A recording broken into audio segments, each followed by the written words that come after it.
Asyhadu an la ilaha illallah wahdahu la syarika lah wa asyhadu anna Muhammadan abduhu wa rasuluh la nabiyya ba'da. Pertama-tama tentunya kita bersyukur kehadirat Allah Subhanahu wa taala karena pada kesempatan hari ini kita masih diberi nikmat kesehatan, sehingga kita masih bisa berkumpul di ruang kelas kita ini dalam rangka mengikuti kuliah umum yang insya Allah akan disampaikan oleh Bapak Fakultas Dr. Kiai Haji Abdul Salam Atarabi CMA. Beliau adalah Ketua UI Kabupaten Pindrang. Kemudian salam dan salawat tak lupa kita kirimkan pada junjungan kita Rasulullah Muhammad Sallallahu Alaihi Wasallam, Nabi sebagai uswatun hasanah, sebagai rahmatan lil alamin. Perlu kami sampaikan bahwa tradisi kuliah umum seperti ini sudah 1 tahun terakhir ini Pak ya, kemudian kita laksanakan mengawali setiap semester ya. Tahun lalu kita dengan Direktur Sipil Engineering Pak ya, PT PAL Indonesia. Kemudian semester kemarin kita dengan Ketua Ikatan Konsultan Indonesia Sulawesi Selatan. Kedua-duanya berlatar belakang teknik ya. Yang pertama itu dari sipil, kemudian yang kedua dari arsitektur. Nah, kita mencoba kali ini nuansa baru, bagaimana kita melihat perspektif keilmuan ini berbasis nilai-nilai agama. Sebab kenapa? Karena tidak bisa dipungkiri sekat-sekat ilmu pengetahuan itu sudah sangat tipis ya. Tidak seperti dulu lagi bahwa saya orang teknik tidak boleh paham agama dan seperti itu ya. Begitupun sebaliknya, karena peradaban memang menuntut itu. Kita berada di era pendekatan sains baru ya. Orang sudah mulai meninggalkan pendekatan sains modern karena dianggap tidak mampu mengatasi persoalan umat manusia.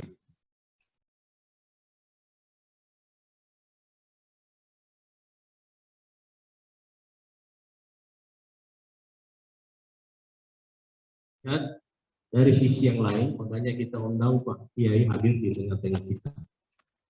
Baik, sebelum kami persilakan Bapak materi, terlebih dahulu kami sampaikan biodata singkat dari beliau. Beliau bernama Dr. Haji Abdul Salam Atarabi LCMA. Kemudian alumni pesantren Al-Urwatul Wusqa dan Al-Azhar. Alumni Al-Azhar Kairo ya. Al-Azhar Kairo, bekerja di Kementerian Agama Kabupaten Pindrang, dan sehari-hari beliau adalah Ketua Majelis Ulama Indonesia Kabupaten Pindrang. Jadi sekaligus beliau adalah orang tua kita sebetulnya di Kabupaten Pindrang. Baiklah adik-adik sekalian, untuk menghargai waktu kami langsung saja persilakan kepada Bapak Ustaz. Silakan. Bismillahirrahmanirrahim. Assalamualaikum warahmatullahi wabarakatuh. Alhamdulillahirabbil alamin. Wassalatu wassalamu ala asyrofil anbiya'i wal mursalin. Sayyidina Muhammadin wa ala alihi wa ashabihi wa sallam. Yang kami hormati Bapak dosen yang hadir pada pagi hari ini, adik sekalian mahasiswa baru ya, yang saya hormati, alhamdulillah bersyukur kehadirat Allah Subhanahu wa taala pada pagi hari ini kita diberi nikmat kesempatan sehingga bisa bertemu di samping ilmu yang terpenting itu adalah silaturahim. Salawat dan taslim atas kita Nabi Muhammad SAW sebagai rahmatan kami. Tadi yang saya lihatkan ya, bahwa tema beliau kita pada pagi hari ini yaitu merdeka belajar sebagai solusi untuk mampu lebih kuat dalam berdaya saing secara global. Dengan tema ini saya sangat terkesan dengan sebuah ungkapan yang diberikan oleh Menteri Pendidikan Pak Nadiem Makarim dalam kaitannya dengan merdeka belajar. Beliau pernah mengatakan bahwa kalau Anda sudah masuk berenang di kolam, cobalah sekali-kali ke lautan. Jangan Anda bangga dengan pintar berenang di kolam, tapi belum tentu Anda mahir berenang di laut. Itu artinya apa? Merdeka belajar ini sesungguhnya adalah bagaimana membuka wawasan kita dari sekarang yang sedang. Makanya karena latar belakang pendidikan saya dalam agama, maka saya akan berusaha kaitkan merdeka belajar ini dengan persoalan agama dan sekalian. Berbicara tentang merdeka belajar, itu tidak terlepas daripada ayat pertama yang diturunkan oleh Allah Subhanahu wa Ta'ala, yaitu adalah perintah baca. Iqra bismi rabbikal ladzi khalaq, khalaqal insana min 'alaq. Kalau kita mahir dalam tata bahasa Arab, pasti kita bertanya, ketika Allah berbicara tentang perintah pasti ada objek. Tapi dalam ayat ini Iqra bismi rabbikal ladzi khalaq, Allah tidak menyebutkan objek. Itu artinya bahwa seluruh yang Allah ciptakan di muka bumi ini perlu dibaca. Artinya bahwa kita hanya tidak sebatas apa yang kita baca sesuai dengan kurikulum yang ada di kuliah. Kalau kita ingin mengembangkan wawasan, membaca adalah bidang ilmu. Makanya saya terinspirasi kemarin ketika membaca biodata singkat Prof. Handayani, karena tidak ada yang kenal, dalam ulang tahunnya yang berumur ke-96 tahun. Beliau sudah berumur 90 tahun tapi tidak pernah lepas daripada buku.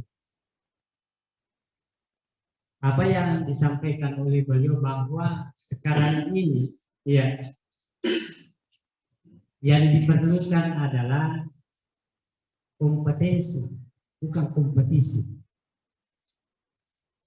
Betul memang Pak Prof. Yakin itu dia memiliki kompetensi yang hebat, bukan kompetisi. Beliau berangkat dari awal jadi guru sekolah, guru madrasah,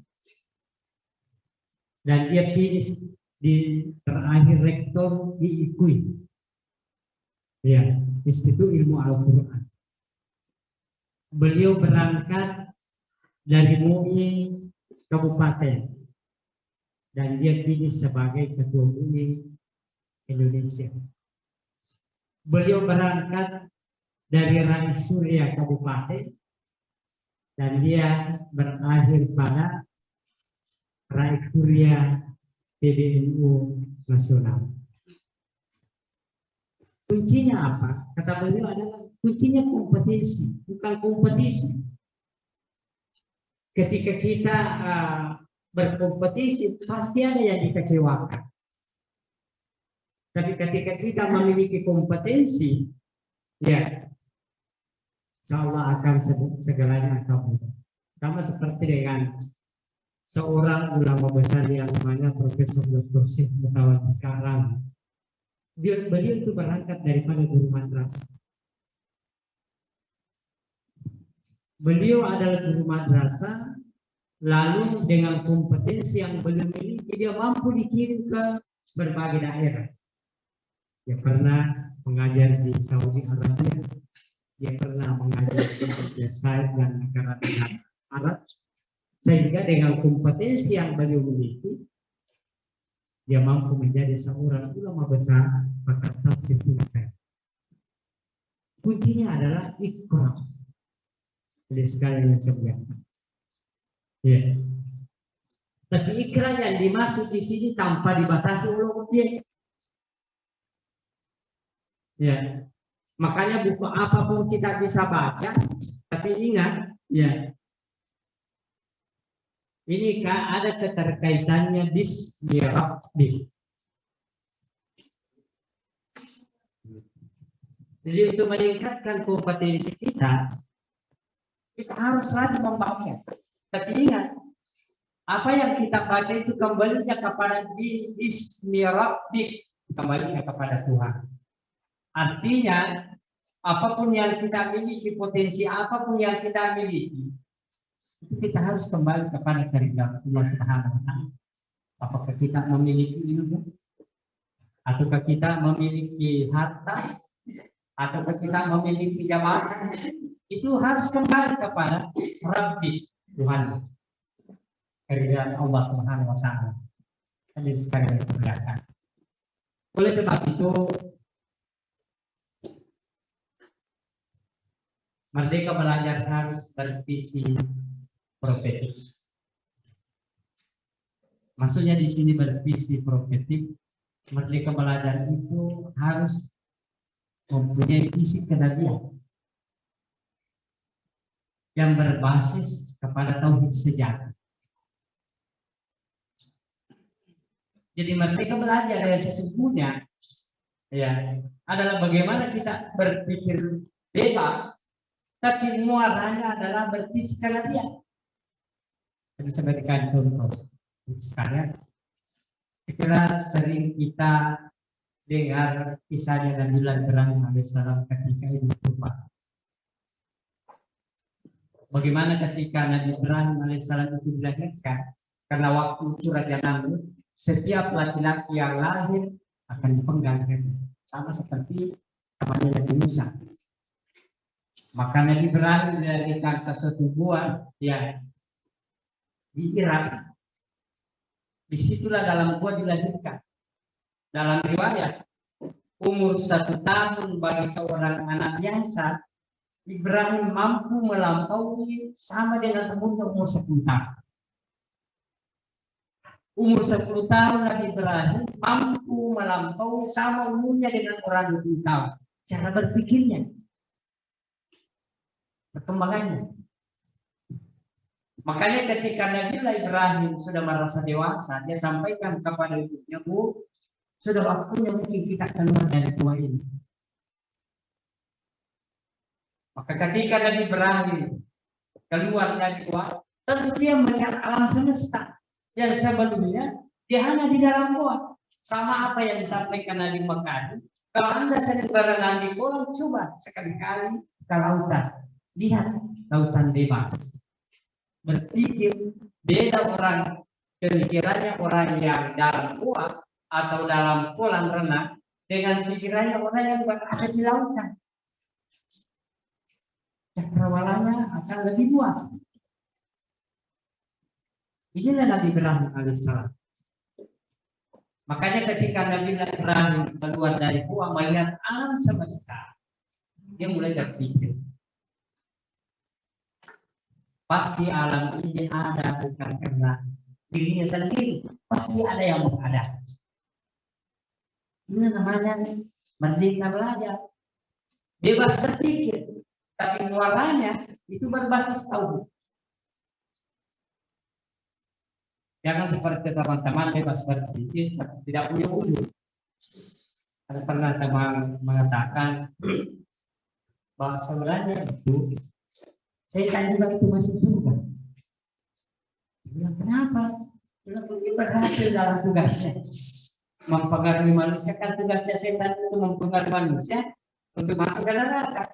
Karena dia berhasil dalam tugas yang dibawakan, maka dia juga nanti masuk surga.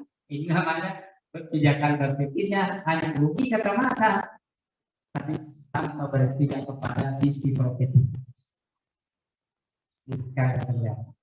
Jadi Ibrahim berbeda. Makanya ketika dia datang malam hari malam pagi atau kawan, dia melihat bintang-bintang yang sangat indah. Ya, karena Allah memang menciptakan bintang itu tujuannya wazayyana sama dunia di maswabiha. Jadi Allah ciptakan salah satu tujuannya ciptakan bintang itu adalah biasa langit. Ya kan? Makanya anak muda biasa mengambil jika pemuda yang tidak memiliki jabatan sebagai sekarang bisa berbintang. Ya. Jadi Nabi Ibrahim ketika dia melihat bintang dengan segala keindahannya, Nabi Ibrahim dengan yang baru keluar dari gua, dia mengatakan, oh inilah Tuhan saya kan itu indah. Inna Allah jamilun yuhibbul jamal. Sesungguhnya Allah indah dan mencintai keindahan. Inilah Tuhan saya.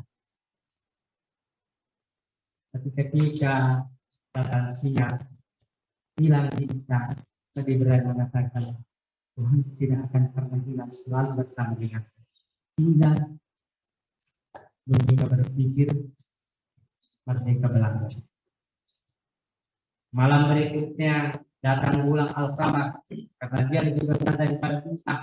Cahayanya sangat indah. Ibrahim katakan, ini Tuhan saya. Tapi ketika bulan hilang, lalu terbit matahari, mengatakan bukan Tuhan saya bulan. Mungkin Tuhan saya ini matahari karena ini lebih besar. Basigatan. Tapi tenggelam matahari. Nabi Ibrahim berpikir secara logika, secara bebas. Makanya Nabi kalau berbicara tentang berpikir logika itu sandarannya kepada Nabi Ibrahim yang sering. Logikanya sangat kuat. Kehebatannya berdebat sangat hebat. Ibrahim mengatakan Tuhan saya tidak pernah hilang. Ya, kalau Tuhan saya hilang tidak mungkin dia ciptakan sesuatu yang ada ini. Maka dia menemui hasil pikirannya itu, pikiran bebasnya. Inni wajjahtu wajhiya lillazi fatara as-samawati wal arda hanifan. Ya, wa ana minal muslimin. Saya hanya menghadapkan wajahku kepada yang menciptakan seluruh yang ada di alam semesta ini. Dan saya adalah orang yang pertama menyerahkan diri kepada yang menciptakan semua ini. Inilah hakikat daripada merdeka belajar sekarang. Bagaimana kita bisa berpikir logika dengan bebas, ya sama dengan Nabi Ibrahim sehingga mampu melahirkan nilai yang cemerlang. Karena Nabi Ibrahim itu terkenal dengan pikiran logika bebasnya, dia mampu mengarahkan Raja Namrud. Suatu ketika Raja Namrud mengatakan, Ibrahim, saya ini adalah Tuhan juga. Kata Ibrahim, tidak Tuhan. Kalau Anda adalah Tuhan saya, berarti Tuhan bukan mampu menghidupkan dan mampu mematikan. Saya kan juga mampu menghidupkan dan mampu mematikan. Nabi Ibrahim mengatakan, mana contohnya? Lalu Raja Namrud mengatakan sama penguasa, datangkan dua anak kecil. Saya ingin perlihatkan Ibrahim bahwa saya juga ada Tuhan, mampu menghidupkan dan mampu mematikan. Datangkan dua anak kecil, yang satu ditebas lehernya. Kata Raja Namrud, coba lihat Ibrahim, membuktikan saya mampu mematikan. Kalau saya mengatakan mati hari ini, kamu maka mati. Saya juga mampu menghidupkan. Yang satunya anak tadi bilang, nah kamu lepas, saya tidak lepas leher kebaringan. Saya mampu menghidupkan. Tapi Nabi Ibrahim dia putar logika bebasnya dengan kemerdekaan berpikir. Dia mengatakan, wahai Raja Namrud, kalau Anda Tuhan saya, tolong terbitkan matahari dari barat, tenggelamkan di timur. Karena Tuhan saya memunculkan matahari dari timur, menenggelamkan di barat. Coba bahaya itu. Aku bisa lihat di Bapak, Raja Namrud tidak bisa lagi berpikir secara logika. Inilah masih perlu pada sekalian sediakan yang harus bervisi profetik, bervisi kenabian, yang berbasis ketauhidan. Dalam arti bahwa segala yang kita pikirkan, segala yang kita lakukan setelah kita berpikir, muaranya adalah kehendak Tuhan Subhanahu wa Ta'ala. Ketika apa yang kita hasilkan, pengetahuan yang kita hasilkan tidak bermuara kepada kehendak Allah, maka ilmu yang kita hasilkan itu hanya berdampak kepada dunia, tapi tidak berdampak kepada akhirat. Inilah merdeka belajar secara bervisi berbeda. Bahwa dalam arti belajar secara berbeda rangka menghambakan dan mendedikasikan diri kepada sang penguasa dan pemilik kehidupan. Artinya segala pikiran dan tingkah laku kita itu muaranya adalah ingin mencapai keridhaan Allah Subhanahu wa Ta'ala. Karena itu adalah pendiri kita. Sangat sebiasa. Ya. Fakta sejarah membuktikan bahwa para ulama di masa lampau dalam mengamalkan konsep matematika, sehingga mereka cenderung banyak menguasai bidang keilmuan. Sebenarnya di sekalian kita ini sebenarnya masih dijajah. Kalau ada orang yang misalnya jurusan berpikir agama, dia mengatakan bahwa malah terpuji. Kalau ada orang yang berpikiran agama, ya, lalu berpikiran juga pengetahuan umum, dia mengatakan sekuler sekali, ya kan? Sebenarnya kita dibatasi di sekat. Pada dulu sebelum perpustakaan ilmu pengetahuan di Baghdad, di Basra, dibakar perpustakaan di Baghdad, ulama itu tidak memfotonya antara ilmu pengetahuan umum. Maka ulama itu bebas mempelajari segala ilmu. Makanya ada sekalian tidak ditampilkan contoh seperti Imam Al-Farabi. Dia adalah seorang ulama, tapi dia adalah pakar filosof. Yang kedua Ibnu Sina. Ibnu Sina itu adalah peletak dasar kaidah-kaidah kedokteran di dunia barat. Ya. Yang terkenal bukunya dengan Al-Qanun.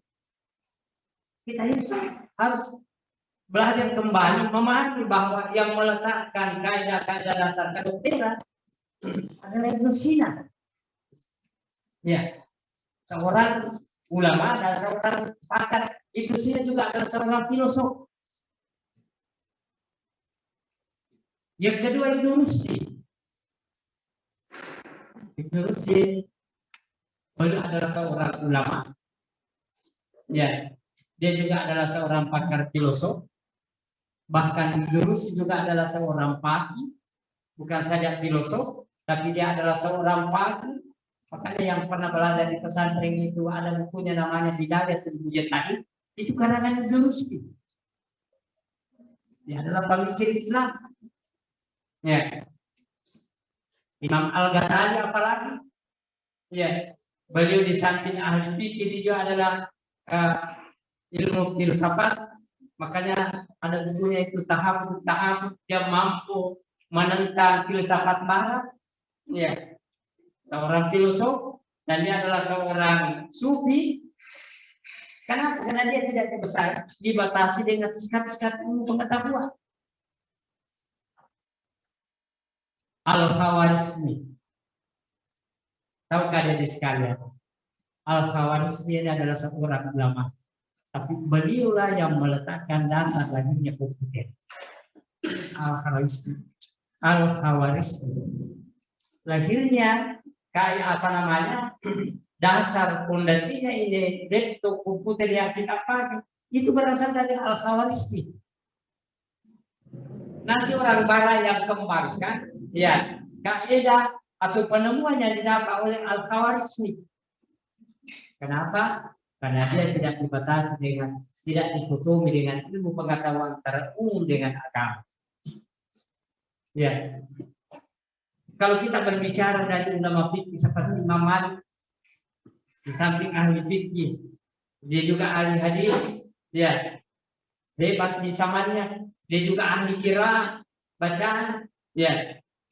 Imam Syafi'i, dia juga ahli fikih, ya, terkenal ahli fikih, ya. Dia juga ahli qiraah, sama dengan Abu Hanifah dan Ahmad bin Hanbal. Tadi sekalian saya melihat, inilah ulama-ulama kita. Tidak membatasi bacaannya kepada hanya sebatas kurikulum. Ya. Makanya kalau kita mau berbicara fikih, antara orang yang tidak memiliki merdeka belajar dengan orang yang memiliki merdeka belajar. Kalau ada teman-teman adik sekalian, kalau berbicara fikih ya, sedikit salah, sedikit tidak benar, itu berarti belum merdeka belajar. Artinya apa? Bacaannya hanya dibatasi. Pemahamannya hanya misalnya salah satu contoh, karena sekarang ini kan kita dituntut untuk mengetahui multi pengetahuan. Kita dulu berbicara masalah imam fikih, sebelum kita berpikir ini merdeka, imam fikih itu ada sekalian. Kalau kita seperti dulu masih berpikir seperti dulu, saya ini hanya mau mengetahui mazhabnya Syafi'i, maka kita ketinggalan dari prestasi. Ya, saya hanya ingin mengetahui mazhabnya Imam Malik, maka kita ketinggalan kereta sekali. Saya ingin memahami mazhabnya Abu Hanifah, kita ketinggalan kereta. Makanya kita harus baca seluruh kitab-kitab kalau kita ingin mendalami ilmu fikih. Baca kitabnya Imam Abu Hanifah, ya, baca kitabnya Imam Syafi'i, baca kitabnya Abu Hanifah, Ahmad bin Hanbal, sehingga ketika ada pertentangan di masyarakat, kita tidak kewalahan menghadapi. Salah satu contoh yang sering saya sampaikan dan sering terjadi di masyarakat adalah bacaan Bismillah. Orang yang tidak memiliki merdeka belajar dan dia hanya membatasi satu pendapat ulama, pasti dia menyalahkan.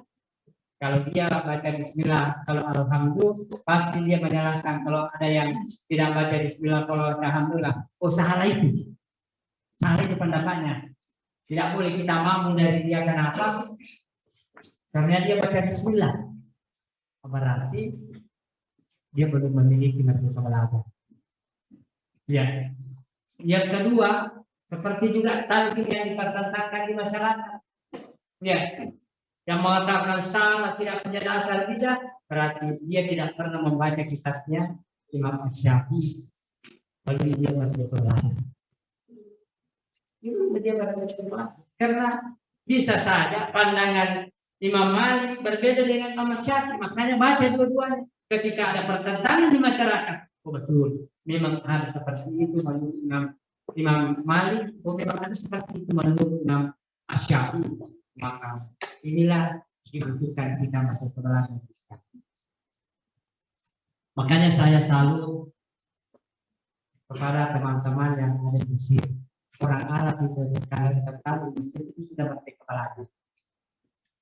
Kalau kita menunggu mobil mau ke kuliah, tidak ada yang kita lihat kecuali ada 3 yang dia pegang. Surat kabar, buku, Al-Quran. Jadi dia tidak terasa menunggu bus. Karena menunggu bus seperti di Timur Tengah di Mesir itu bisa sampai 1 jam kita berdiri, setengah jam. Tapi dengan adanya buku yang kita baca, Ya, atau ada surat kabar yang kita baca, 1 jam yang kita baca menunggu baca, tidak ada apa-apanya karena sudah terserah daripada membaca. Ini hanya merdeka belajar, bukan hanya belajar atau membaca ketika kita berada di ruangan kuliah. Bukan hanya kita belajar ketika dosen ada di depan kita. Bukan hanya kita belajar ketika kita dituntut kepada suatu mata kuliah. Tapi yang namanya merdeka belajar, di mana pun kita bisa belajar. Karena ada teman itu sampai 5 kilo dia jalan kaki, dia hanya menghafal Al-Quran. 5 kilo, nanti dia terasa setelah hafalannya habis, saya sudah 5 kilo ini jalan. Naik bus kemana? Bayangkan. Ada juga yang ketika naik mobil berdiri semua, dia baca surat kabar. Ini namanya merdeka belajar. Kalau kita di Indonesia jarang sekali kita dapat. Kita menunggu mobil, paling buka WA, itu WA bukan ibu yang dia lihat di situ, tapi dia posting foto-foto yang lucu-lucu, ya kan? Padahal yang bermanfaat itu kita pegang surat kabar, kita bawa buku dan kita baca. Atau kalau kurang, sehingga waktu yang terserap ketika kita menunggu sesuatu itu tidak ada apa-apa karena bermanfaat semua untuk pengetahuan. Itu merdeka belajar sekarang. Jadi merdeka belajar sesungguhnya itu ya tujuannya bukan hanya belajar di kampus, di kuliah, tetapi merdeka belajar yang sesungguhnya itu bagaimana kita memotivasi diri untuk membaca di mana pun kita berada. Ada dosen saya namanya Profesor Dr. Mukani. Beliau mengatakan kalau saya itu pulang dari rumah sudah berkali-kali, lalu saya masuk ke perpustakaan saya di rumah, saya tidak serasa sudah menjalan subuh. Makanya ilmuwan itu sekalian, ilmuwan itu pasti di rumah ada perpustakaan. Apakah 1 lemari atau 2 lemari? Kalau ada orang mengatakan ilmuwan lalu tidak ada buku di rumahnya, itu perlu dipertanyakan. Kalau seorang ilmuwan mengatakan diri cinta ilmu, pasti di rumahnya ada perpustakaan. Apakah 1 lemari atau 2 lemari atau 3 lemari? Kenapa? Karena itu bisa merangsang dia selalu membaca. Bukan hanya belajar di kuliah, bukan hanya belajar di ketika ada dosen, tetapi ketika pulang ke rumah habis makan, dia terangsang dengan buku yang ada di depannya. Maka dia ambil satu, bisa saja dia setelah makan dia membaca, atau sementara makan dia membaca. Itulah merdeka belajar. Inilah yang dilakukan oleh ulama-ulama kita, sehingga beliau itu mampu berdaya saing. Nah sekali, makanya ulama-ulama kita dari dulu itu mampu berdaya saing. Ya, karangan-karangannya mampu menembus ke seluruh penjuru dunia. Kenapa? Ya, karena itu tadi dia mempraktikkan merdeka belajar. Nanti baru saat-saat sekarang ini baru istilahkan merdeka belajar. Pada sesungguhnya merdeka belajar itu di mana pun kita berada, kita harus selalu membaca. Iqra. Apapun yang kita baca, apakah keadaan, ya, atau ke buku dan lain sebagainya, di mana pun kita berada. Itulah sesungguhnya hakikat daripada merdeka belajar ini sekalian. Ya.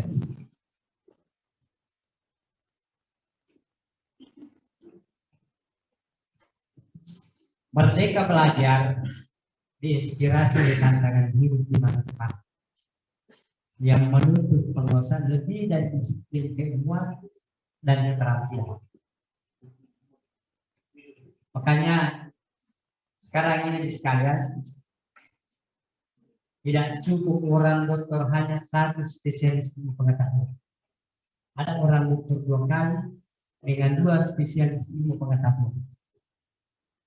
Ini kita di Indonesia sebenarnya ketinggalan. Kalau di dunia ada, seperti alasan bisa sampai 3 kali dosen itu dokter. Dia dokter di alasan, lalu dia berangkat ke Perancis, ya di Sorbonne mengambil lagi dokter, Ya, lalu dia ke Inggris mengambil doktor, lalu kembali. Kenapa? Karena kita tantangan hidup masa depan ini menuntut penguasaan lebih daripada disiplin ilmu dan keterampilan.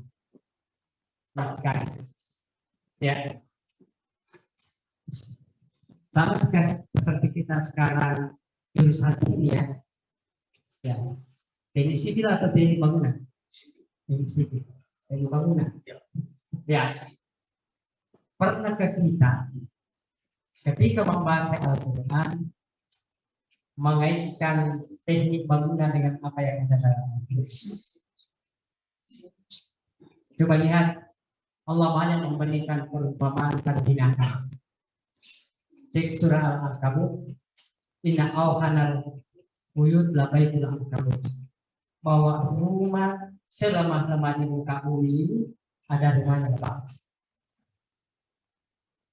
Menurut hasil penelitian ini, teknik bangunan, bahwa struktur bangunan laba-laba itu adalah struktur yang paling indah. Coba perhatikan bagaimana laba-laba membangun rumah dengan struktur bangunan yang sangat indah, ya kan? Mampu ke manusia mendapat. Tapi Allah mengatakan selama-lama rumah. Tapi setelah diteliti rumah yang indah struktur bangunannya, tekniknya, rumah laba-laba yang paling hebat di antara rumah yang dibangun. Ternyata rumah laba-laba itu, kenapa Allah mengatakan sangat lemah? Karena ternyata dalam struktur rumah tangganya juga tidak sesuai dengan ketentuan. Pernahkah kita memperhatikan bahwa yang menunggu laba-laba di sarangnya itu adalah betinanya, bukan laki-lakinya? Yang kedua, yang membangun sarang laba-laba itu adalah betinanya. Yang ketiga, bahwa kalau ada anak laba-laba, ya, kalau ada laba-laba yang meninggal di situ, bahwa itu adalah telurnya. Artinya apa? Allah mengatakan rumah laba-laba paling indah, tetapi tema pertahanannya karena tidak sesuai dengan ketentuan. Kalau ada rumah tangga, ya, yang dimonopoli oleh wanitanya, kalau istilahnya orang tidak akan ngerti atau ini, jadi boleh atau ini menenak nama, berarti itu rumah tangga yang lemah. Ini dia logika, ya kan? Yang kedua, coba perhatikan bahwa laba-laba itu ketika dia kecil anaknya dia sayang, dia apa namanya betul-betul dia pelihara, tapi ketika anaknya besar justru anaknya memakan ibunya. Ini kayak banyak sekali, banyak anak yang membunuh orang tuanya, banyak anak yang menyiksa orang, seperti itu laba-laba. Ya, ini rumah laba-laba. Kemudian rumah yang kedua, pernah ketika dia struktur bangunannya, ya, lebah, wahai buyut, takhadhu buyutan, wahai nabi takhadhu buyutan. Allah memberikan wahyu kepada lebah bikin rumah. Coba hebatnya rumah lebah itu sangat kuat, ya kan? Sama seperti semen. Karena kita lihat konstruksi apa yang dipakai dia untuk membangun rumah itu, sehingga dia kuat, susah kita lepaskan dari kayu. Coba lihat struktur bangunannya. Ya, yang kedua, ada burung di kolong rumah itu. Orang mengatakan baling kutu kan? Ada mengatakan itu mungkin burung but-but. Kata bahasa Inggrisnya celeng-celeng. Ya toh?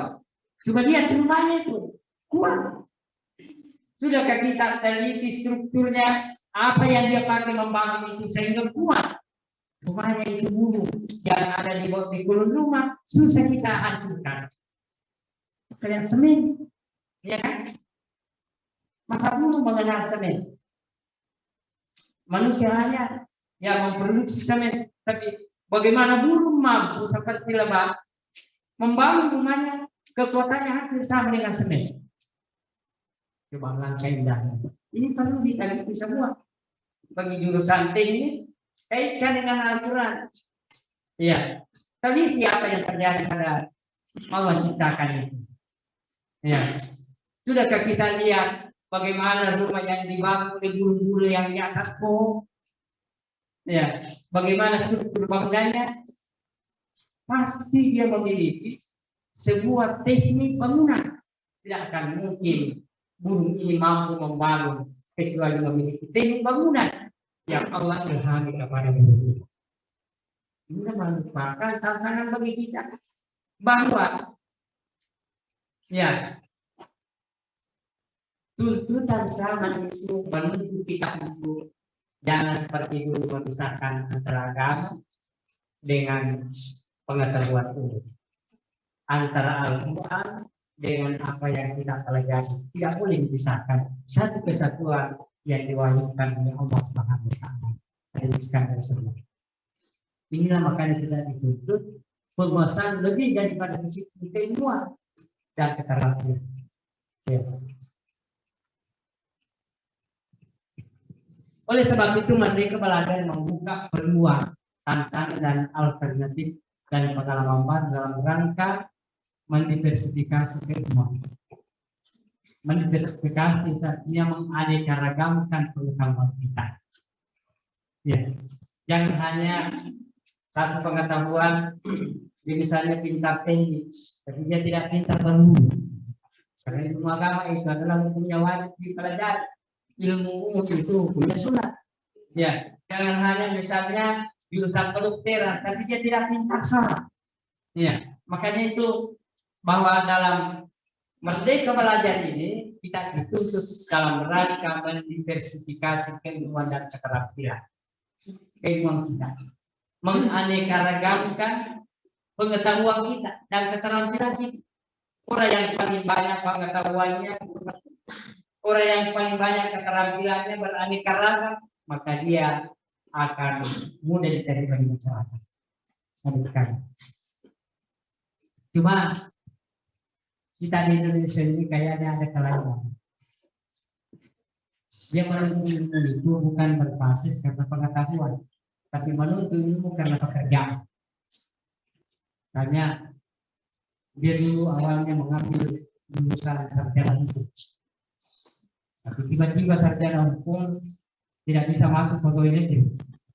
Yang banyak itu guru, masuk lagi kuliah guru. Tiba-tiba masuk kuliah guru, ya tidak ada peluang di situ, pindah jurusan lagi karena tidak bisa diterima pegawai negeri. Merdeka Belajar bukan seperti itu. Ya, Merdeka Belajar itu adalah bagaimana kita belajar ilmu.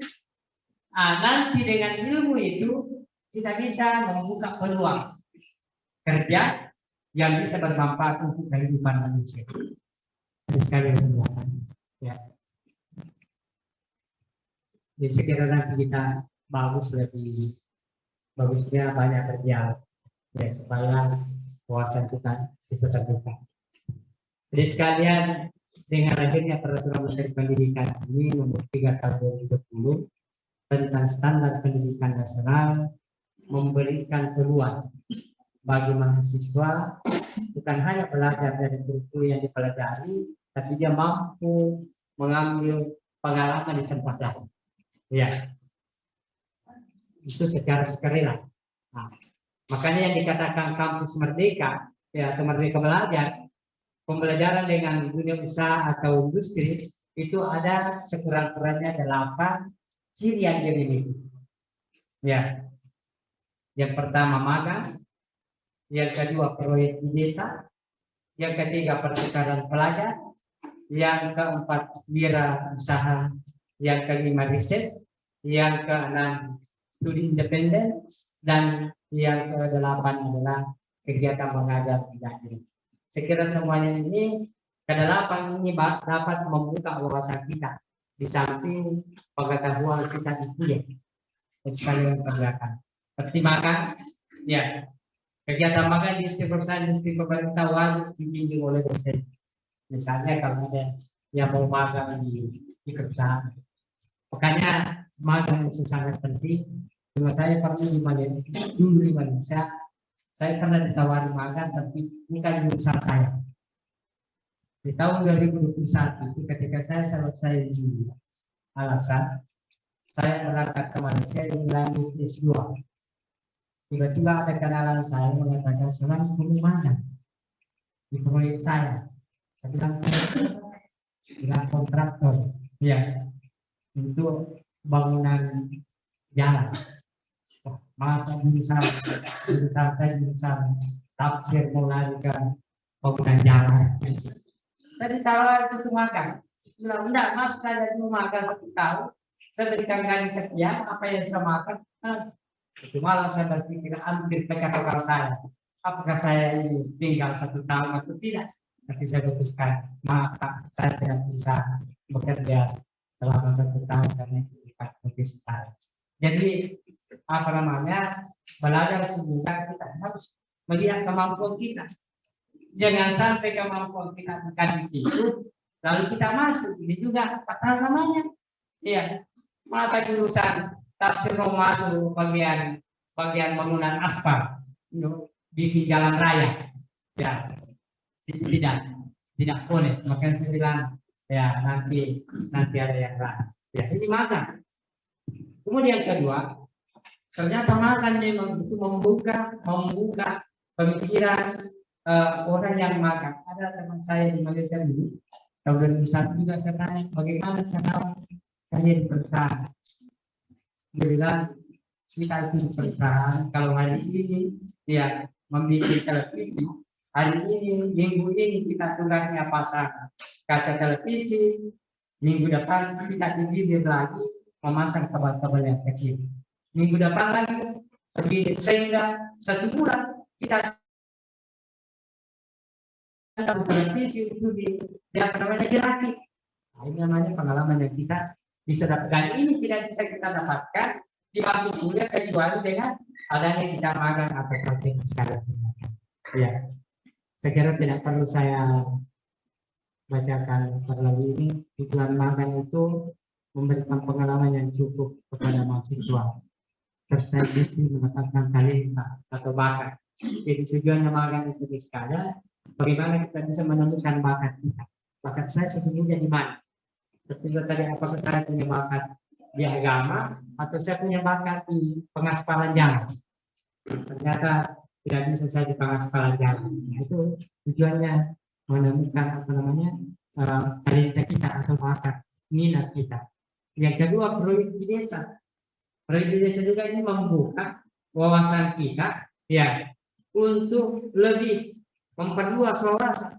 Ya, kalau misalnya kita di bangku kuliah yang mendapatkan sesuai dengan kurikulum begini, tapi ketika kita terjun di desa, belum tentu apa yang kita dapatkan di kurikulum sama peluangnya di desa. Ya, makanya ada teman saya itu ahli kuliner, ya, dari Aceh. Jadi setiap daerah yang ditempati, dia pasti pelajari potensi apa yang ada di daerah ini. Kita tinggal di Kabalang. Di Kabalang kita banyak salah. So, banyak salah. Saya pernah diundang, kalau datang ke sini, coba cicipi dulu saya punya usaha. Jadi saya bikin usaha minuman jus salad. Hebat. Tidak tahu apa sekarang sudah keluar izin dari Kementerian Kesehatan, karena itu sudah jadi kemarin. Jadi setiap daerah yang dia datangi, dia cari potensi apa yang ada di desa itu, lalu dia kembangkan. Itu namanya inovatif, ya kan? Berpikir inovatif, selalu ingin berkembang maju dengan penemuan-penemuan. Meskipun kelihatannya di desa itu tidak ada potensinya, tapi ternyata dengan gali potensi itu, maka kita bisa dapatkan. Seperti kan cinta kan rasanya. Ya, itu kalau di pameran kemarin di Bone, ya, karena sana cinta diperlihatkan, dipamerkan. Itu hebat, juara 2 Pindra. Ini kadang-kadang juara 1 Pak, juara 1. Itu rasa itu, karena saya cinta. Makanya proyek desa ini sangat berdampak. Ada di sekalian kalau di desa ya, pelajari apa potensi yang ada di desa. Ya,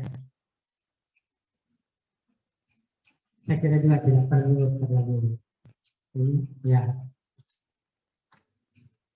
pertukaran pelajar. Ini juga kadang.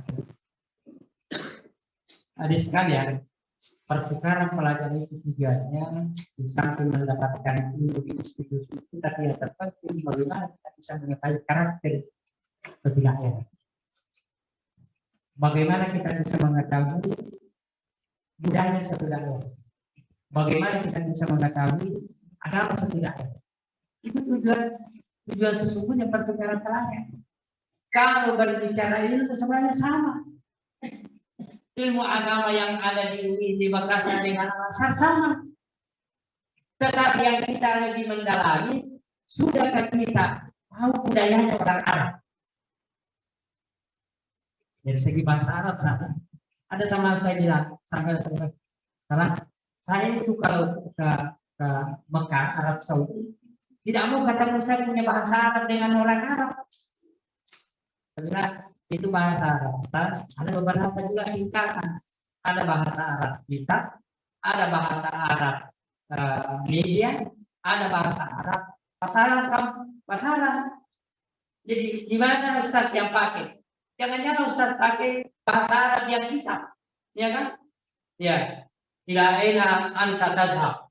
Kemana Anda mau pergi? Barang-barang yang sana kalau Anda bahasa Arab kita, itulah juga yang banyak saya pernah sering sampaikan kalau menasih umrah itu banyak ustaz kita kalau kesasar di Mekah dia bilang tidak serahkan mustaqim tunjukkanlah kami jalan yang lurus kan dia kesasar di Mekah ya kan tapi karena dia kan dia ustaz ya dia pernah baca kitab tahu Al-Quran ketika dia kesasar polis tidak serahkan mustaqim polis tunjukkan kami jalan yang lurus pasti polis bilang surahkanlah sinan tahu tidak ada jawabannya kecuali itu ya jalannya orang-orang yang bukan beragama masih berlupa ini surahkan mustaqim orang Arab bilang sadaqallahu jadi makanya pertukaran pelajar itu sangat penting kita mengetahui masalah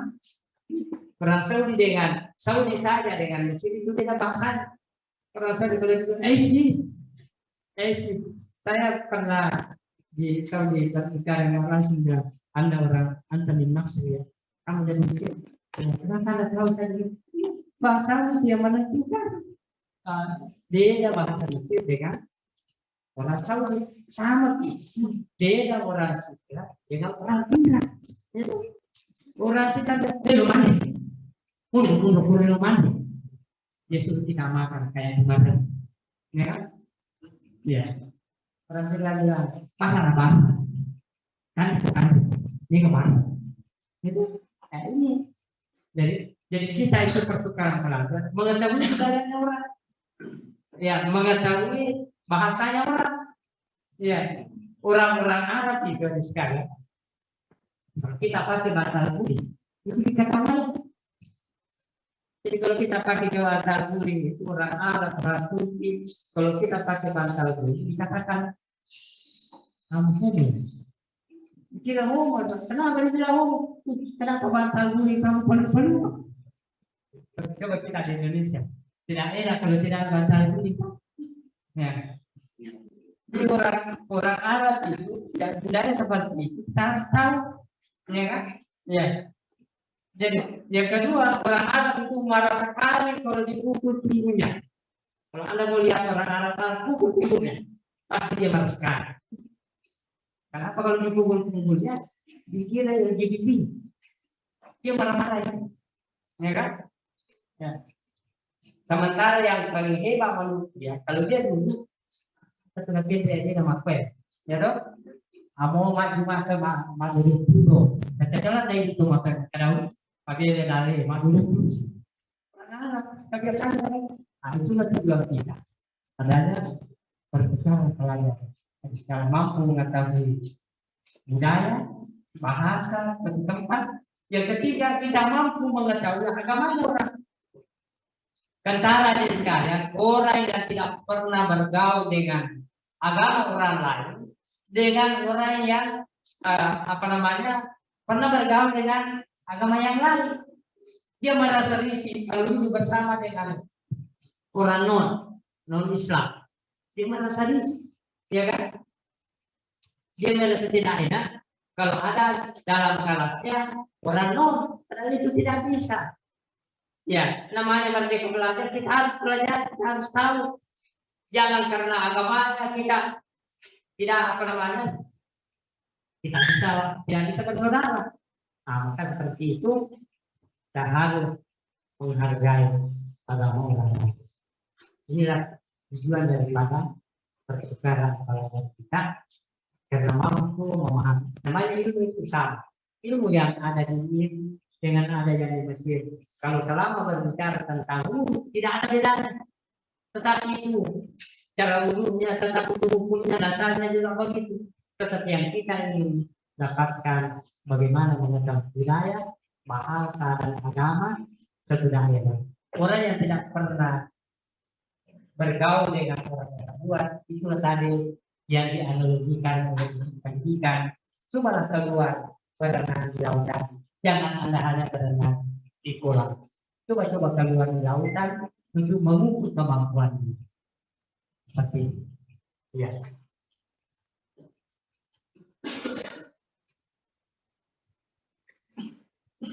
Kemudian selanjutnya pendidikan atau bisnis.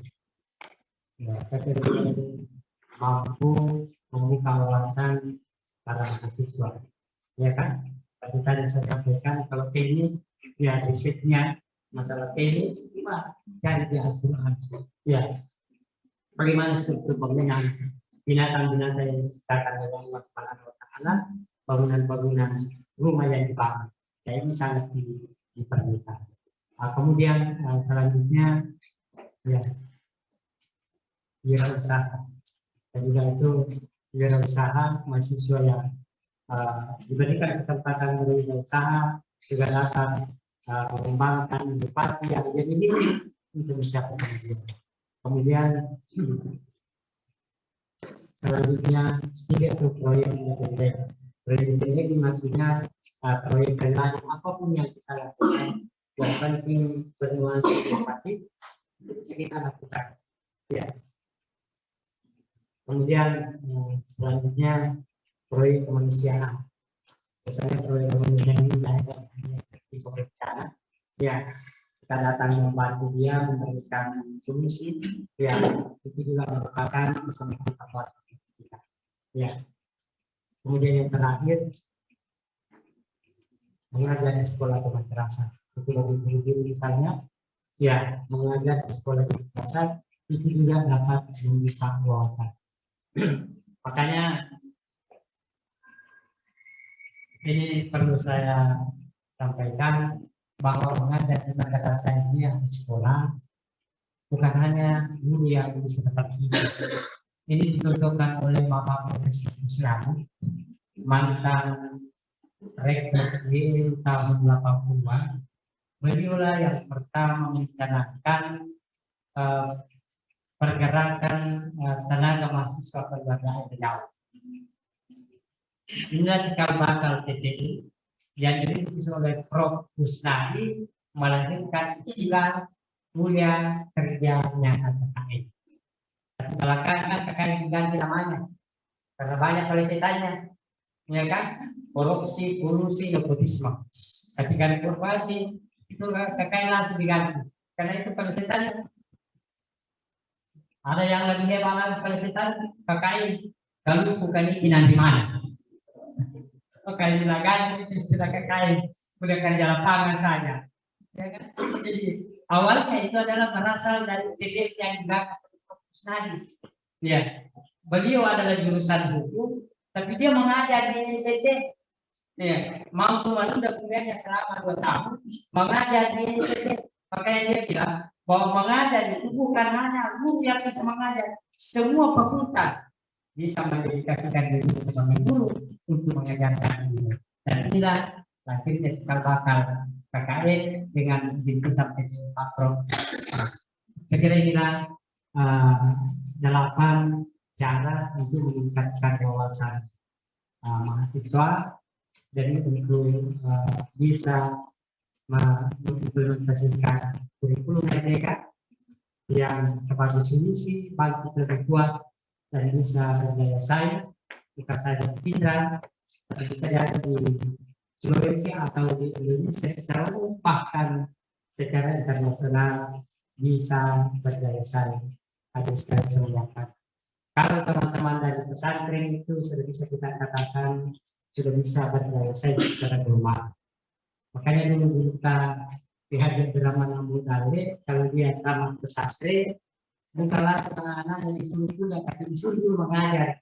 Karena ada pelosok, ada yang kendali, ada yang ke Palu, ada yang ini, sampai mereka-mereka itu ketika kuliah di luar negeri mampu bersaing secara global, bukan hanya orang Arab yang bersaing, tapi secara internasional.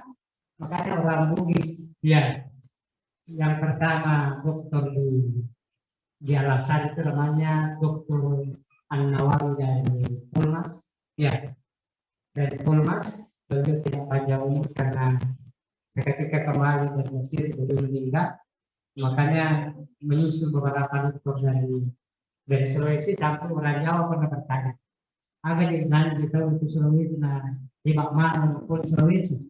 Maka teman-teman dari Sulawesi orang bilang, tadi nanti ada itu apa namanya Baligambo, ya, ikan katanya orang mungkin juga makan ikan, makanya hebat-hebat semua mampu beralih secara global. Tapi itulah karena hasil berkarya kita yang mampu mengimplementasikan mereka belajar ini setelah belajar dikirim ke madrasah-madrasah di daerah sehingga terbuka wawasannya dan mampu bersaing secara global.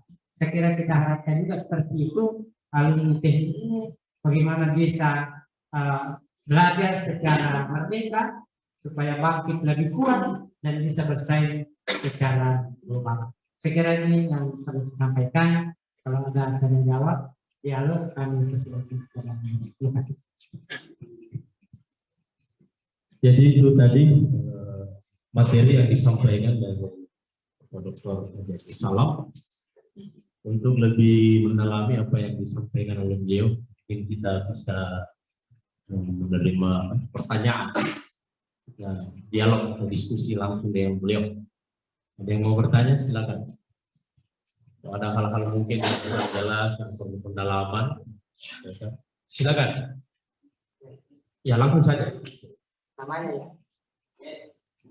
Silakan, jawab. Benedictus.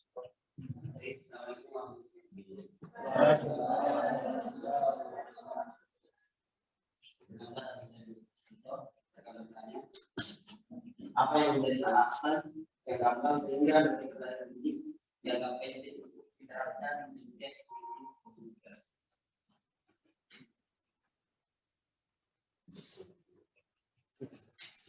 cukup? Masih ada? Ya. Kita sesi pertama ini kita buka 3 penanya. Masih ada yang lain? Puan, silakan. Ya, Pak Presiden. Silakan. Ya, baik, terima kasih atas pertanyaannya. Assalamualaikum warahmatullahi wabarakatuh. Ya, kalau saya jadi begini Pak. Tadi yang saya lihat dari apa yang dijelaskan oleh Polskas itu mengenai dari perspektif Islam. Nah, kan kalau kita berbicara keilmuan, tentunya kita tidak melupakan tentang keilmuan barat, Pak. Nah, di mana dimunculkan pertama dari ilmuwan barat, perspektif barat sendiri itu seperti tokoh-tokoh seperti Thales, Socrates, Aristoteles. Nah, tentunya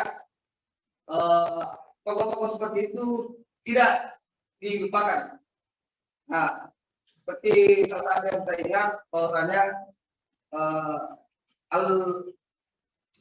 Imam Al-Ghazali juga mendapat penjara di sana. Nah, yang menjadi pertanyaan saya di sini, Pak, apakah korelasi antara filsafat dengan keislaman bisa, dan kenapa pada saat kita duduk di bangku SMP berbicara tentang awal asal mula manusia, Homo Sapiens erectus. Nah, katanya di sana tidak boleh mengaitkan agama. Itu di pelajaran SMP yang kita dapat. Ya, karena di sini berhubung juga ada mahasiswa-mahasiswa baru, mungkin ini bisa untuk mengubah hashtagnya. Nah, kemudian selanjutnya ketika bagaimana mahasiswa yang saya tangkap di sini merdeka belajar, artinya tidak hanya belajar di dalam kelas, artinya mahasiswa dituntun untuk belajar lebih luas lagi, bukan hanya tentang kurikulum yang ada. Nah, saya bagaimana mahasiswa menghadapi masa depan yang ini kita sekarang kita tahu bahwasanya ini yang lebih mendominasi. Bahkan merdeka belajar itu sekarang sudah tidak ada, Pak. Karena adanya ini gadget. Sekarang semua tidak bisa tidak bisa lepas dari gadget. Baik itu bukan hanya di kalangan mahasiswa, anak kelas 5 SD saja sudah pakai gadget. Nah, merdeka belajarnya di sini kan bisa juga sudah terganggu. Bagaimana mahasiswa sekarang ini bisa memberikan pemahaman kepada masyarakat tentang menggunakan gadget ini secara bermanfaat untuk bagaimana merdeka belajar dan berdaya saing global, Pak. Nah, mungkin untuk sementara itu saja yang bisa saya pertanyakan. Kalau ada tambahan dari teman-teman, terima kasih. Assalamualaikum. Bila bisa dilihat, assalamualaikum warahmatullahi wabarakatuh. Ya, satu lagi sesi awal. Ya, yang perempuan. Yang perempuan. Kira perempuan sekarang tidak kalah hebat. Dia bisa berkompetisi, bisa berkompetensi di mana-mana. Ada yang dari kaum perempuan tanya, atau yang lain mungkin ya. Satu lagi beri kesempatan kepada masa sebelumnya. Kalau tidak ada ya cukup dua dulu sesi awal ini. Silakan. Bismillahirrahmanirrahim. Pertanyaan pertama apa ya? Kalian sehingga kita bisa tertingkat. Jadi sekalian saya sampaikan bahwa tuntutan dari kebenaran ini itu sesuai dengan tuntutan sama. Artinya merdeka belajar ini bagaimana kita bisa memiliki ilmu secara multidisipliner, bukan monodisipliner. Salah satu contoh dengan perkembangan zaman, orang yang tidak tahu IT sekarang tergilas dengan zaman. Saya misalnya jurusan agama, ketika saya tidak bisa pencet laptop atau komputer, itu saya tergeser dari zaman yang sekarang ini serba IT, ya kan? Kalau ada orang misalnya pintar bicara dan tidak mampu menuangkan dalam laptop lalu dipakai di LCD, dipaparkan di LCD, maka dia sudah sendirinya tergilas dengan zaman. Itulah waktu. Belum kita berbicara tentang implementasi pengetahuan yang lain. Salah satu contoh misalnya, ya saya kaitkan dengan agama. Dulu kan ulama-ulama kita menyampaikan agama itu hanya satu masalah. Sekarang ini karena potensi HP itu membuka wawasan kita mengetahui seluruh pendapat. Makanya kalau kita hanya satu pengetahuan pengetahuan agama kita tahu, salah satu contohnya berwudu, kita itu ketinggalan. Wudu itu ada 3 macam. Jadi sekalian saya muliakan. Ya selama ini kan yang kita pahami hanya satu macam. Wudhunya menurut Imam Syafi'i. Yang hanya yang membedakan ketika membasuh wamsahu bi ru'usikum. Saya kita hanya sedikit di sini. Ya kan? Konsekuensinya kalau ini kita pakai ketika bersentuhan langsung dengan istri, wudhu kita batal. Lalu ulama Syafi'iyah. Ya. Konsekuensinya ketika kita bersentuhan langsung dengan perempuan, bersyawat atau tidak bersyawat, batal wudhu. Itu yang kita tahu dulu. Sekarang dengan perkembangan ilmu pengetahuan, di mana-mana, di HP di mana bisa kita dapatkan pengetahuan, itu tidak cukup itu. Ada mengerti ya? Salah kalau kita berwudhu hanya menyapu rambut.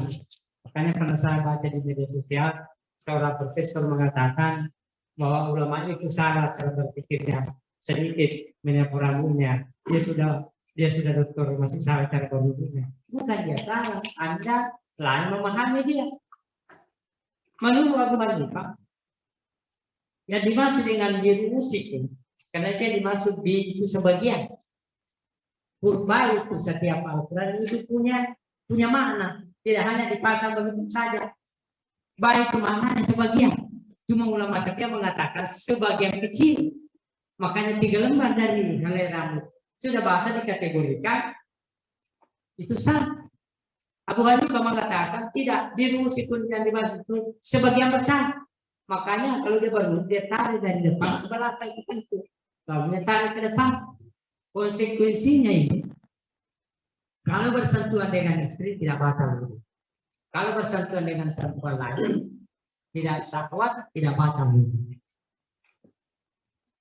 Imam Malik mengatakan, Malikiyah, wajib masuk dengan biru'usikum di sini menyapu kepala, menyapu dari depan ke kaki, lalu mengambil telinga.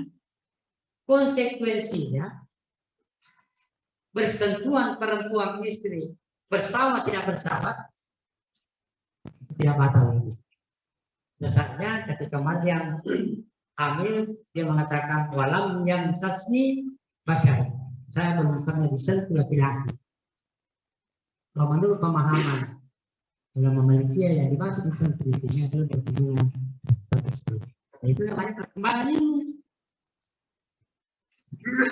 Kalau kita tidak implementasikan ini Merdeka Belajar, selalu membaca, maka kita akan ketinggalan.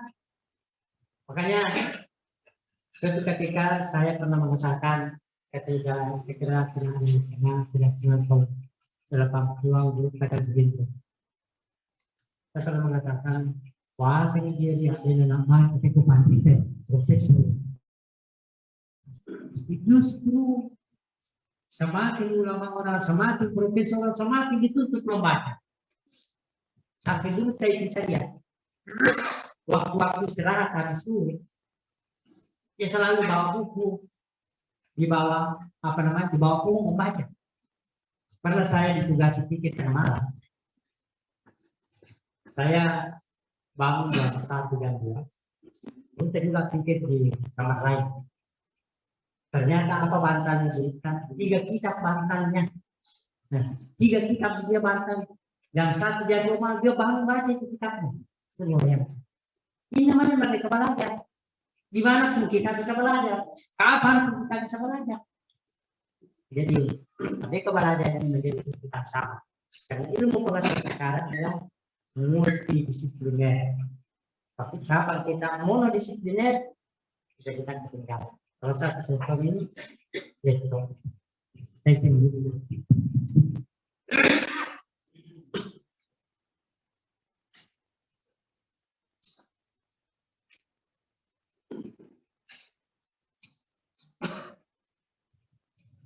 Makanya sekarang guru-guru pegawai kesehatan yang kuat yang tidak masuk dalam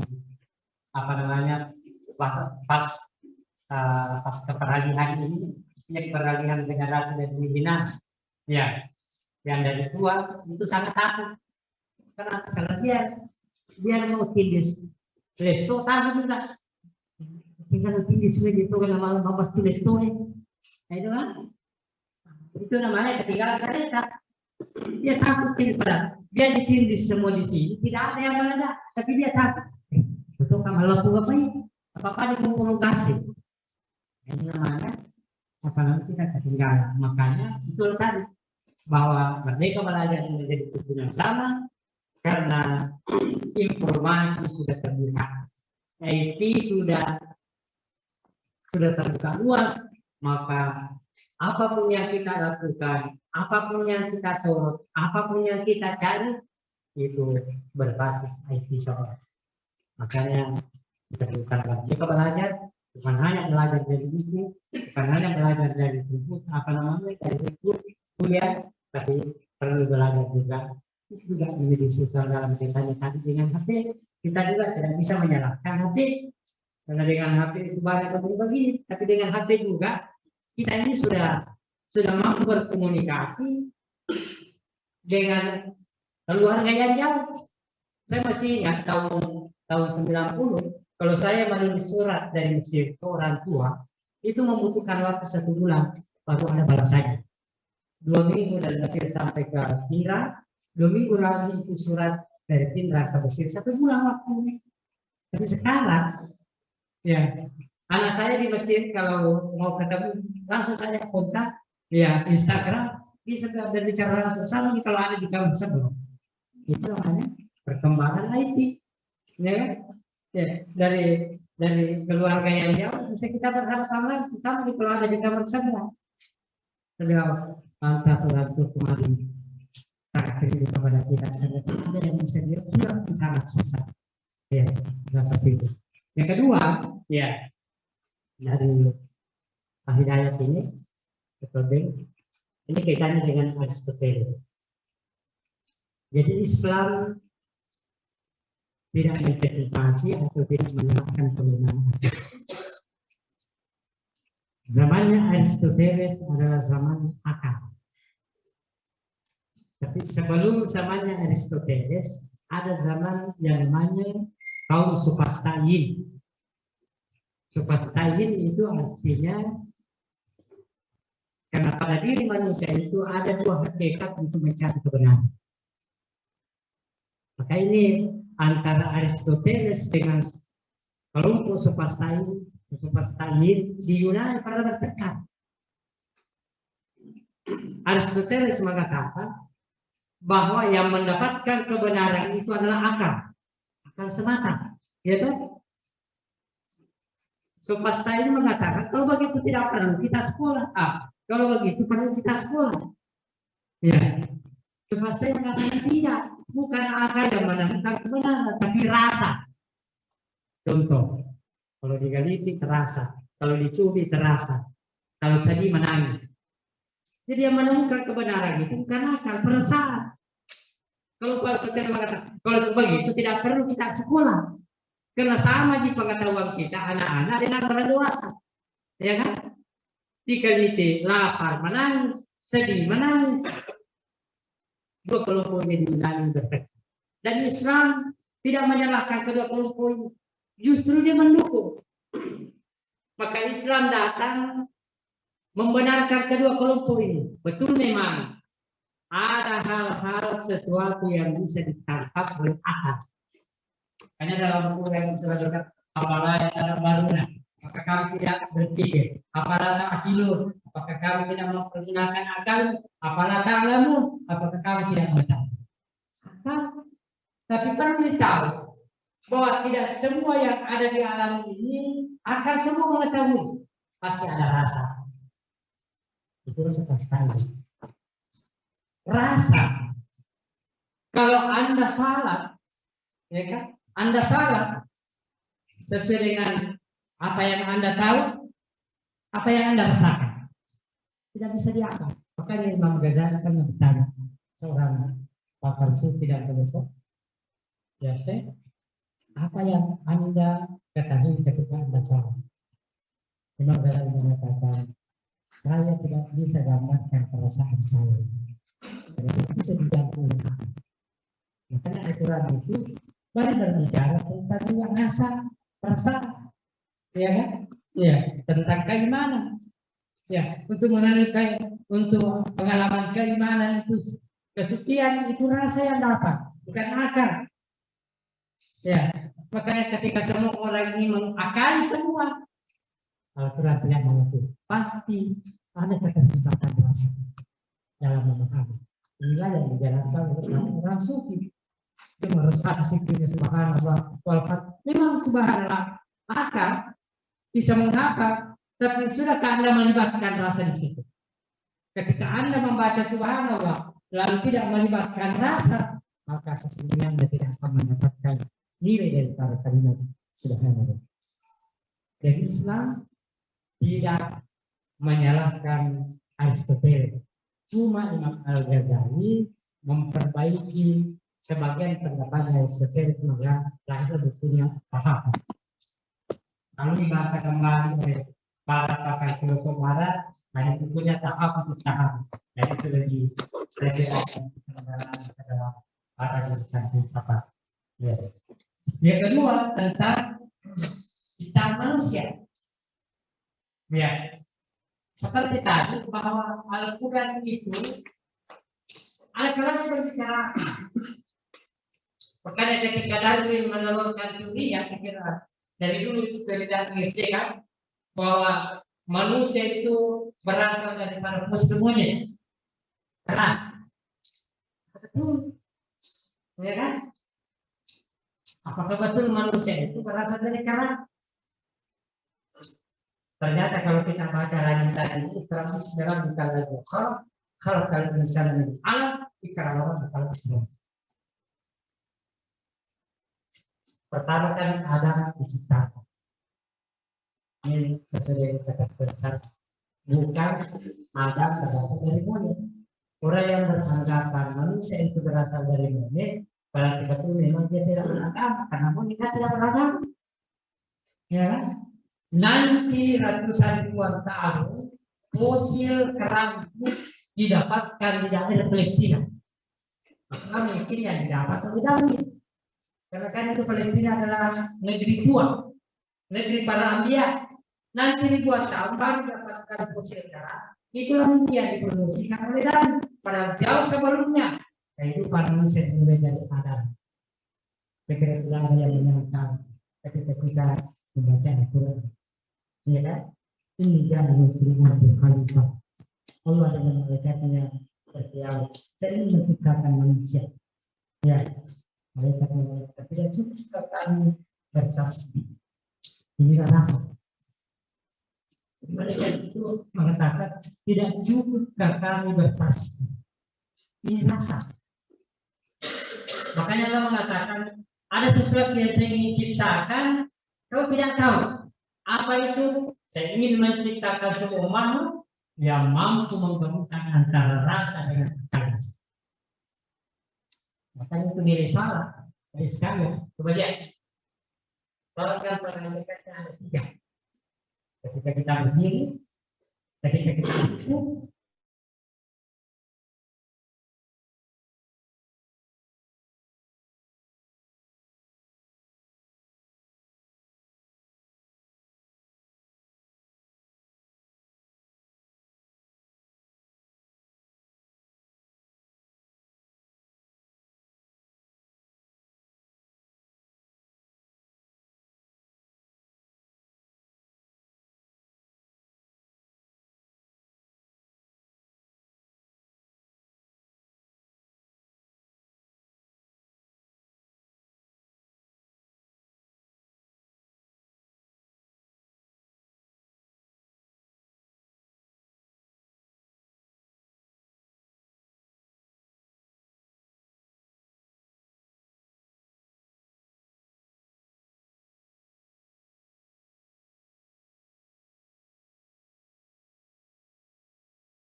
warahmatullahi wabarakatuh.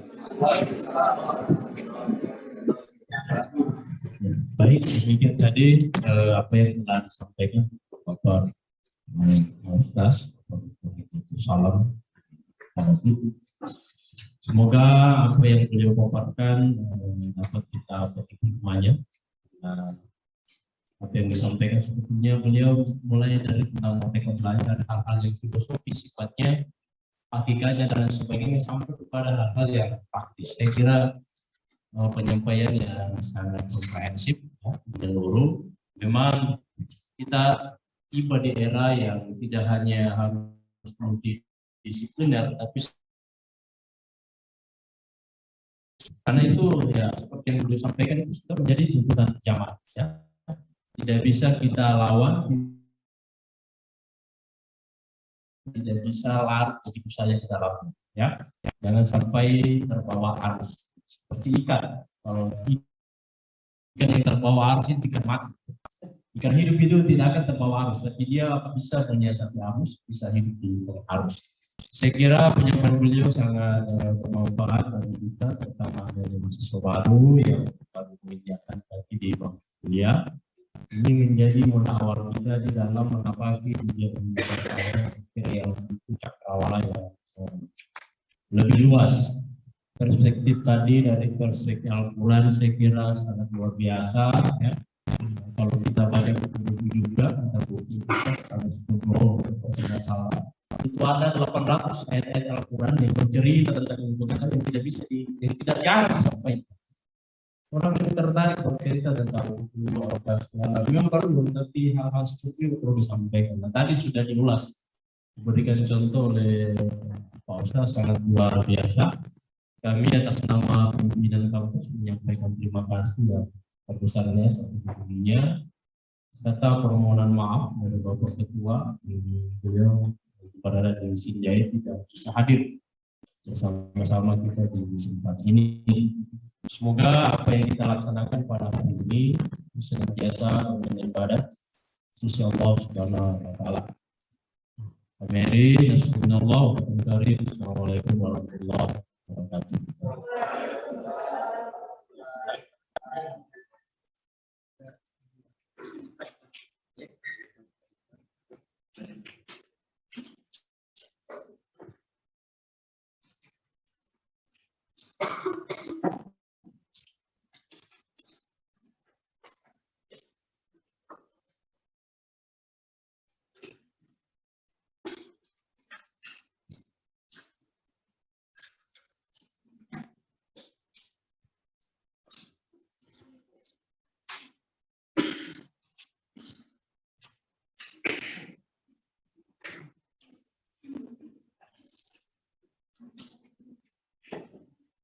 Ada pertanyaan ini dari salah seorang dosen yang lagi di luar ya, lagi di Malang untuk pendidikan sekolah. Mohon maaf terlambat di. Tidak ada pertanyaan dari beliau Pak Iqbal. Izin bertanya, adakah syarat sehingga disebut iman Muslim atau yang penting beragama Islam? Bagaimana ilmuwan non Muslim tapi penemuannya sangat bermanfaat bagi orang Muslim. Misalnya penemu pelantang suara, penemu mobil dan lain-lain. Mungkin bisa jadi normal. Bahwa ilmuwan Muslim itu ketika orang Muslim dalam persepsi ilmu pengetahuan tidak mesti dia mengatakan dia mengetahui secara benar tentang kesehatan.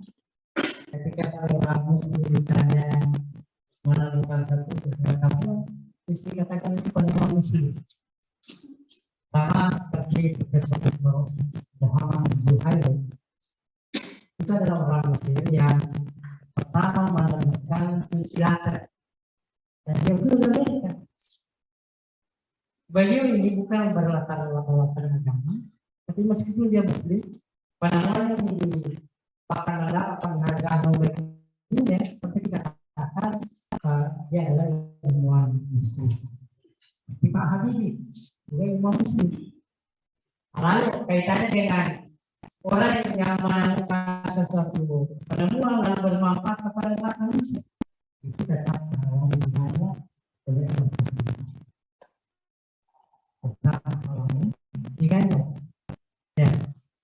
Jadi Allah berkata paman yang melalui sekolah sarratin khairajah paman yang melalui sekolah kebaikan kebaikan apapun yang kita lakukan sekecil apapun pilihan manusia atau tidak juga manusia, maka Allah akan memperlihatkan pada sesuatu. Sebaliknya dosa apa tidak kita lakukan, dosa tak akan terlihat. Cuma para ulama tafsir memberikan interpretasi ya, maka yang harus seperti khairajah diperlihatkan. Beda diperlihatkan dengan diat. Makanya ulama tafsir memberikan interpretasi. Betul, orang yang mendapatkan pengetahuan tetap mendapat pahala. Pada hari kemudian Allah akan memperlihatkan pahala di pahala kamu, ganjaran kamu dengan kebaikan yang kamu lakukan. Tapi kamu tidak beriman kepada Allah, maka kau tidak akan diberikan kenikmatan dengan pahala itu. Berbeda dengan keburukan juga.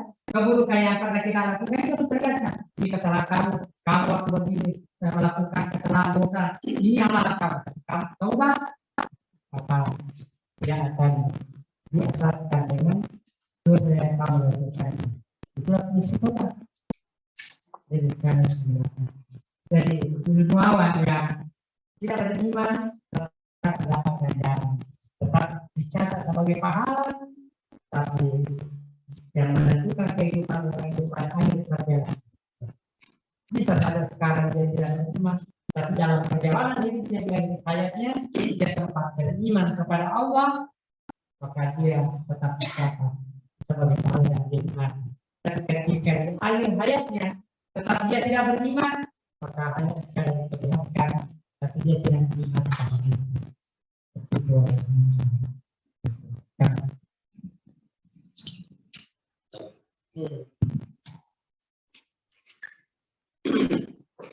Sekiranya akan dibaca oleh